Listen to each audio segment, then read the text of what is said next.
बिस्मिल्लाहिर्रहमानिर्रहीम। अस्सलाम वालेकुम मुअज़्ज़ज़ नाज़रीन इकराम। पौधे हरकत नहीं करते, ये हम सब ने बचपन में सीखा भी है और जाना भी है, लेकिन क्या ये मुकम्मल तौर पर सच है? क्या वाकई कुछ पौधे हरकत कर सकते हैं? आज हम एक हैरत अंगेज़ हकीकत के बारे में इस वीडियो में बात करेंगे जो आपको सोचने पर मजबूर कर देगी। वीडियो हैरान कुन हक़ाइक़ पर हमेशा की तरह मुश्तमिल है, इसलिए वीडियो को आखिर तक देखना और हमारे इस चैनल को सब्सक्राइब करना कभी भी ना भूलिएगा।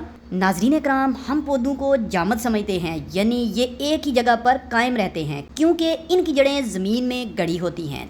लेकिन क्या आपको मालूम है कि कुछ पौधे ऐसी खसूसियात रखते हैं जो इन्हें हरकत करने की ताकत देती है? सुनकर आप हैरान हो गए होंगे। अब एक सवाल और आपके जहन में आ गया होगा कि आखिर पौधे किस तरह और क्यों हरकत करते हैं। आइए ये भी जानते हैं। क्या आपको मालूम है कि कुछ समुद्री पौधे अपने बीजों को पानी में तैरने के लिए हरकत देते हैं ताकि वो दूर जाकर उग सके? अब आते हैं इस हैरतअंगेज़ सवाल की तरफ कि पौधे हरकत क्यों करते हैं। तो नाज़रीन इकराम, पौधे मुख्तलिफ वजूहात की बिना पर हरकत करते हैं, जैसा कि शिकार को पकड़ना, खुद को नुकसान से बचाना, रोशनी या पानी की तरफ बढ़ना। ये सब कुछ पौधों की बका के लिए होता है, जो कि कुदरत का एक हैरत अंगेज़ निज़ाम है। हरकत करने वाले पौधों की मिसालों की बात की जाए तो सबसे दिलचस्प पौधा मिमोसा पुडिका है, जिसे उर्दू में शर्मीली बूटी कहा जाता है। जब आप इसके पत्तों को छूते हैं तो ये फ़ौरन सिकुड़ जाते हैं। ये हरकत दरअसल पौधे के अंदर पानी के दबाव की तब्दीली की वजह से होती है। इसी तरह वीनस फ्लाई ट्रैप अपने शिकार को फांसने के लिए अपने पत्तों को बहुत तेज़ी से बंद करता है। नाज़रीन इकराम, आखिर में अगर बात की जाए इन पौधों की, तो इन पौधों के बारे में ये भी कहा जा सकता है कि पौधे जामद नहीं हैं, बल्कि कुदरत के अनमोल अजूबे हैं